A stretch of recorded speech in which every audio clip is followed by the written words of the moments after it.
বাদল ভাইয়া, রোজ তো এভাবে আকাশে উড়ে বেড়াই, আজ চলো না অন্য কোথাও ঘুরতে যাই।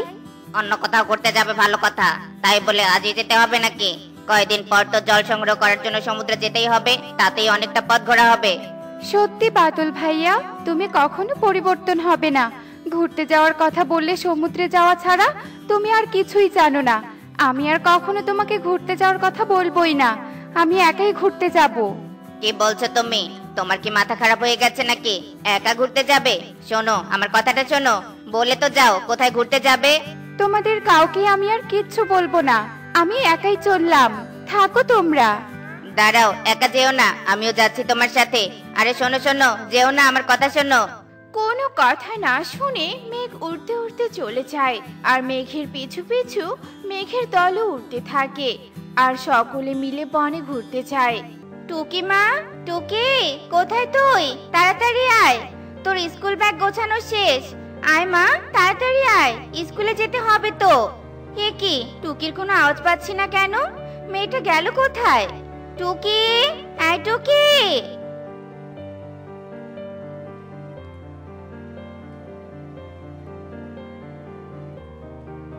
এ কি, মেয়েটা যাচ্ছে কোথায়? সাথে তো দেখছি সুখী দিদি আর পারুলও আছে। এই টুকি, শোন মা, কোথায় যাচ্ছিস? টুকি।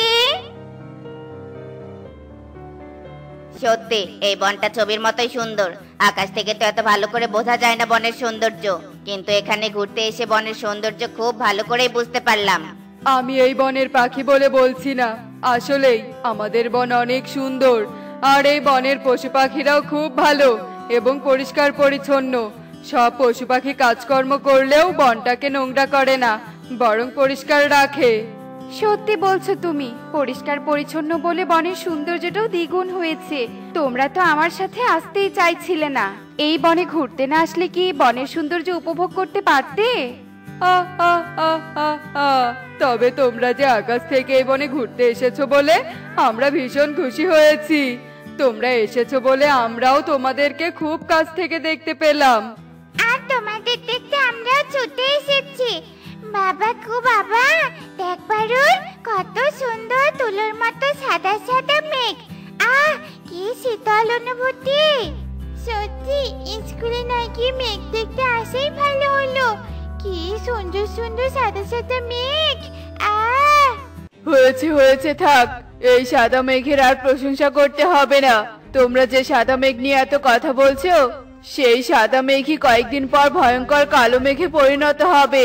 বনে ঝড় বৃষ্টি হবে, সবার বাসা বন্যায় ডুবে যাবে, বাসা ভেঙে যাবে।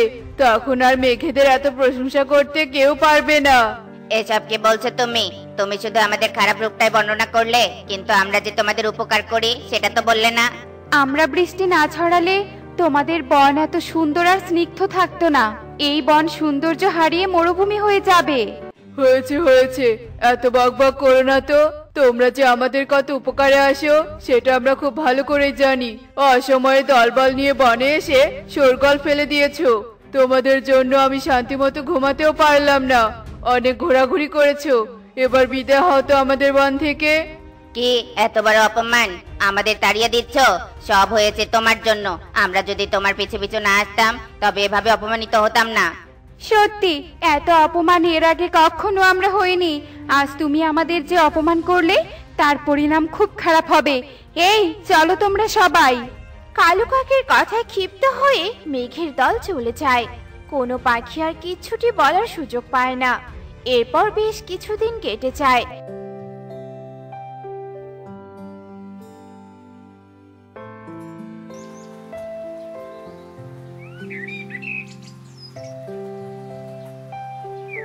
বনে প্রচন্ড গরম পড়ে, কিন্তু বনে এক ফোঁটাও বৃষ্টি ঝরে না।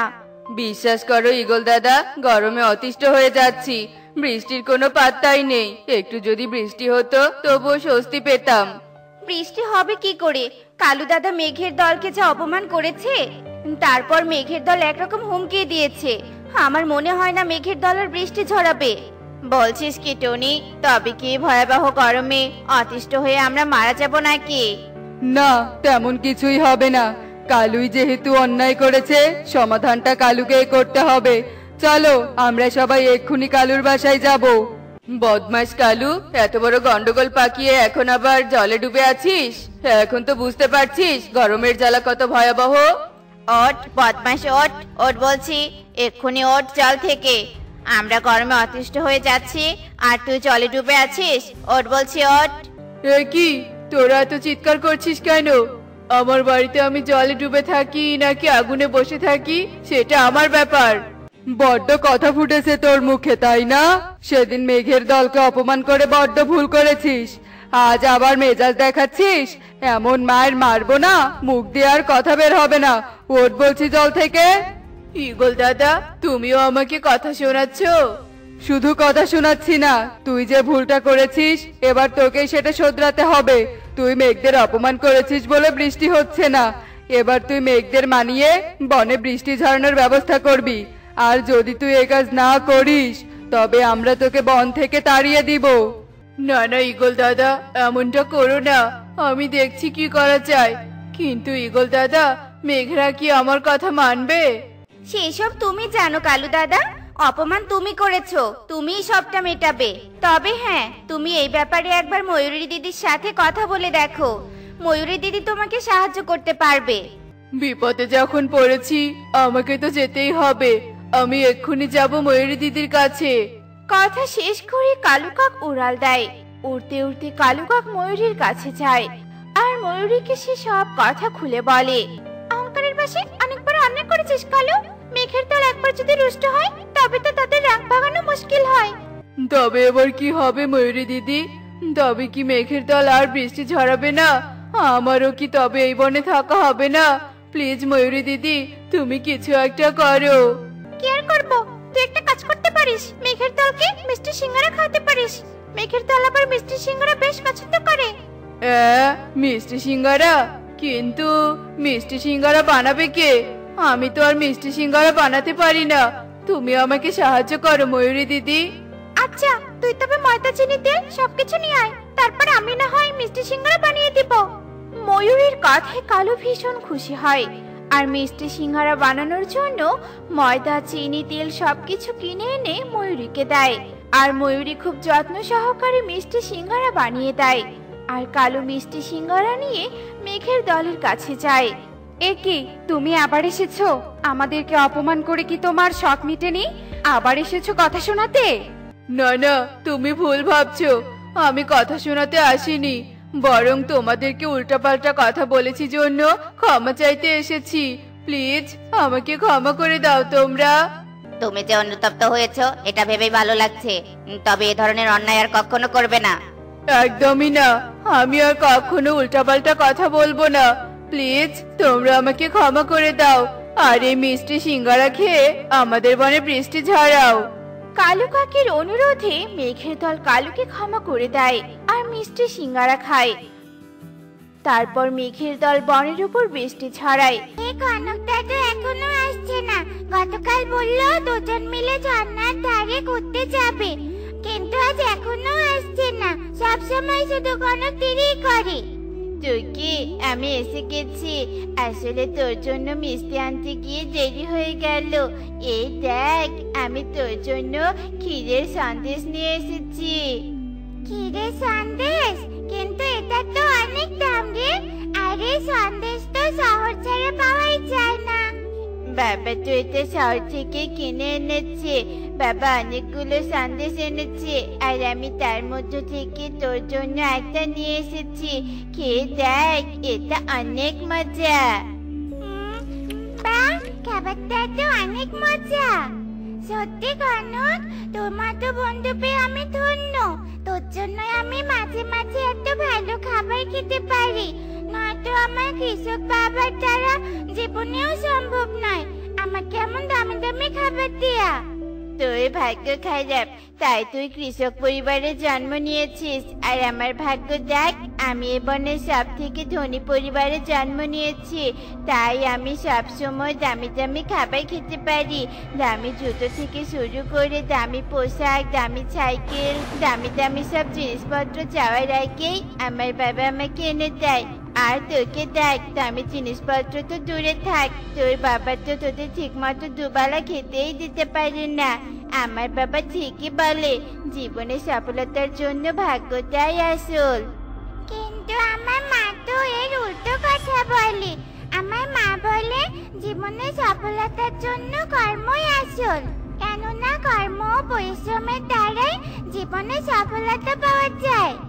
যদি তোর মায়ের কথা সত্য হয় তবে তো তোদের আজ এই অবস্থা থাকতো না।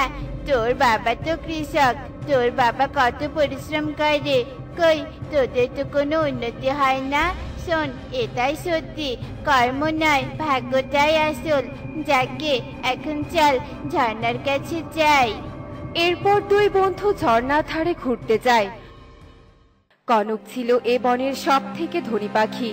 আচ্ছা বাবা, আমাদের জীবনে কি ভাগ্যই আসল? আসলে টুকি বলছিল ওর মা নাকি ওকে বলেছে জীবনে সফলতার জন্য কর্মই আসল। টুকির মা ভুল বলেছে, আসলে ওরা তো গরিব, ওদের ভাগ্য খারাপ, তাই এসব বলেছে।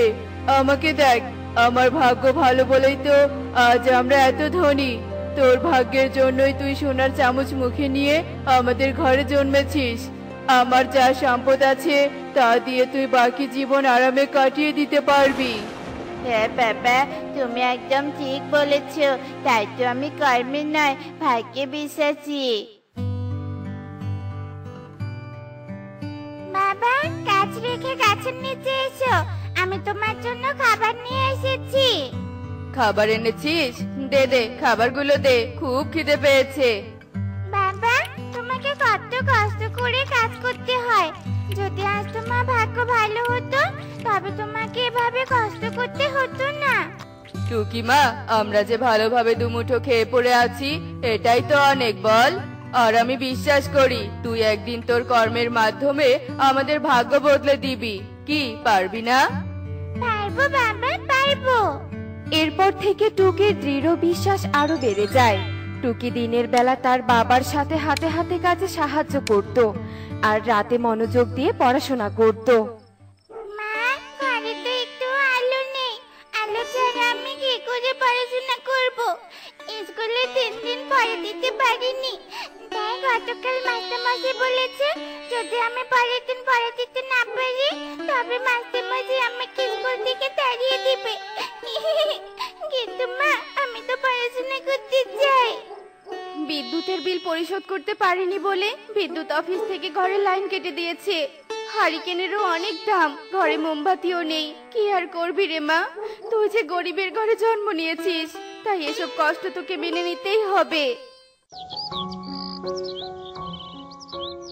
টুকি, টুকি, এই দেখ আমার নতুন সাইকেল, আমার বাবা শহর থেকে কিনে এনে দিয়েছে। চল আজ থেকে সাইকেলে করে পুরো বন ঘুরে দেখাবো। আমি ঘুরবো না, আমার মন খুব খারাপ। কনক, কি হয়েছে রে তোর, আমাকে বলতো। এরপর টুকি তার মন খারাপের কারণ কনককে খুলে বলে। সব শুনে কনক বলে, ও এই ব্যাপার, তুই এখানেই থাক, আমি বাড়ি থেকে এক্ষুনি আসছি।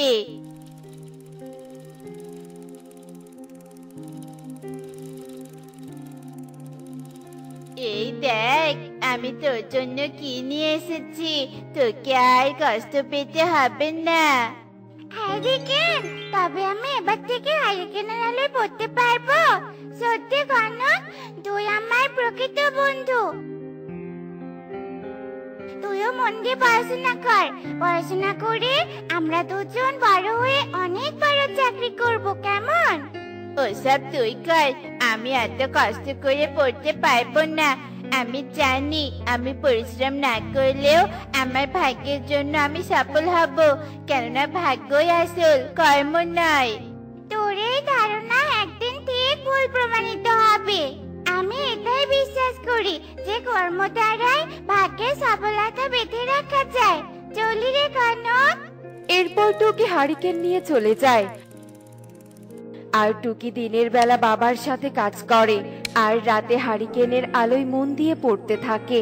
আর এদিকে কনক পড়াশোনা না করে পায়ের উপর পা তুলে আরামে তার দিন কাটাতে থাকে। এভাবেই কেটে যায় কয়েক বছর। পড়াশোনাও ঠিকভাবে করলি না, কাজকর্মও করিস না। গরিব ঘরের ছেলে মেয়েরা পড়াশোনা করে কর্ম করে আজ প্রতিষ্ঠিত, আর তুই এখনো আরামায়েশে থাকতে চাস? বাবা, একদিন তো তুমি বলেছিলে জীবনে প্রতিষ্ঠিত হতে হলে ভাগ্যই আসল। তাই আমি কর্ম করিনি, আর আমি জানি গরিবের ভাগ্য কখনো বদলাবে না। এসব তো তুমি আমায় বলেছিলে, তবে এখন কেন উল্টো কথা বলছো? আমি ভুল বলেছি, আর তাই তো আজ এদিন দেখতে হচ্ছে। কনক, এখনো সময় আছে বাবা, তুই এভাবে ঘোরাফেরা করিস না। আমাদের ধন সম্পত্তি তলানিতে গিয়ে ঠেকেছে। তুই একটু ব্যবসার হাল ধর বাবা। আচ্ছা ঠিক আছে বাবা, ধরবো। তাও কানের কাছে খ্যান খ্যান করো না তো। এরপর কনক তার বাবার প্রায় শেষ হওয়া ব্যবসার হাল ধরে। এদিকে টুকি পড়াশোনা শেষ করে কঠোর পরিশ্রম করে জীবনে সফলতা নিয়ে আসে। টুকি তার বাবা মাকে নিয়ে শহরে থাকে। টুকির কর্মের জন্যই আজ তাদের ভাগ্যের চাকা পরিবর্তন হয়েছে। মিস্টার কনক, আমি আপনার ব্যবসার উন্নতির জন্য টাকা তো ইনভেস্ট করব, কিন্তু বিনিময়ে আমি কি পাবো? আপনি আমাকে টাকা দিন, আমি আমার বাড়ি দোকান এসবের দলিল আপনার কাছে গচ্ছিত রাখছি। তারপর ব্যবসার উন্নতি হলে আমার দলিল সব ফিরিয়ে নিব। আচ্ছা ঠিক আছে, দলিল আনুন আর টাকা নিন। এরপর কনক কিছু না জেনে শুনেই ময়ূরকে তার সমস্ত কিছুর দলিল দিয়ে দেয়, আর ময়ূর কনককে টাকা দিয়ে সেখান থেকে চলে যায়। কনক, এটা তুই কি মূর্খের মতো কাজ করেছিস? ওই ভিনদেশি পাখি তোকে ঠকিয়েছে। এগুলো সব নকল টাকা। ওই পাখি আমাদের সব দলিল নিয়ে গেছে। এবার তো আমাদের সব শেষ। এ আমি কি করে ফেললাম? আমরা যে এবার পথের ভিখারি হয়ে যাব। এরপর কিছুদিন পার হতেই ময়ূর এসে কালু আর কনকের সকল কিছু আত্মসাৎ করে নেয়। বাবা, বাবা কনক, আমি যে আর বৃষ্টিতে ভিজতে পারছি না। এভাবে বৃষ্টিতে ভিজলে যে আমি মরেই যাব রে বাবা। আমার ভুল শিক্ষার জন্য আজ আমাদের এই অবস্থা। তুমি আমাকে ভুল বলেছিলে বাবা। ভাগ্যই আসল নয়, কর্মই আসল। হ্যাঁ, আমি ভুল করেছি। আজ আমাদের এই অবস্থার জন্য কিছুটা আমিও দায়ী। জীবনে সফলতার জন্য ভাগ্যের সাথে সাথে কর্মেরও প্রয়োজন হয়। যাই হোক বাবা, এখন এসব ভেবে লাভ নেই। এবার আমাদের আশ্রয়ের ব্যবস্থা করতে হবে। এরপর কনক কলা পাতা দিয়ে কোনো রকমে একটা ঘর তৈরি করে, আর তার বাবাকে নিয়ে সেখানেই থাকতে শুরু করে। সংসারের অভাব অনটন দূর করে দুবেলা দুমুঠো খাবারের জন্য কনক এখন অন্যের জমিতে চাষের কাজ করে, আবার কখনো কখনো সে টোকাইয়েরও কাজ করে। একদিন কনক যখন রাস্তার পাশে ডাস্টবিন থেকে ময়লা বোতল কুড়াচ্ছিল, তখন সেখানে গাড়ি করে টুকি চলে আসে। কনক, একেই তোর এই অবস্থা কি করে হলো? টুকি, তোর এত উন্নতি, আমার কথা বলছিস? এসব আমার কর্মের ফল রে। এরপর কনক টুকিকে সব কথা খুলে বলে। সব শুনে টুকি বলে, এবার বুঝতে পেরেছিস তো আমাদের জীবনে ভাগ্য কর্ম দুটোরই প্রয়োজন রয়েছে। আজ আমি আইটি কোম্পানির ম্যানেজার, তবে আমার এই উন্নতির পিছনে কিন্তু তোর অবদান সব থেকে বেশি। তোর দেয়া হারিকেনের জন্য আমি মন দিয়ে পড়তে পেরেছিলাম, তাই আজ আমিও তোকে সাহায্য করব। এরপর টুকি কনক আর কালুকে তার সাথে তাদের বাড়িতে নিয়ে যায়। দেখলে তো বন্ধুরা, শুধু ভাগ্যের উপর নির্ভর করলে জীবনে সফলতা আসে না। সফলতার জন্য প্রয়োজন কর্ম ও পরিশ্রম। এজন্যই তো প্রবাদ বাক্যে বলা আছে, পরিশ্রম সৌভাগ্যের চাবিকাঠি। এমনই সব মজার মজার শিক্ষণীয় টুনি পাখির গল্প দেখতে আমাদের সাথেই থেকো। আর গল্পগুলো কেমন হয়েছে তা কমেন্টে জানাতে ভুলো না কিন্তু। Bye bye.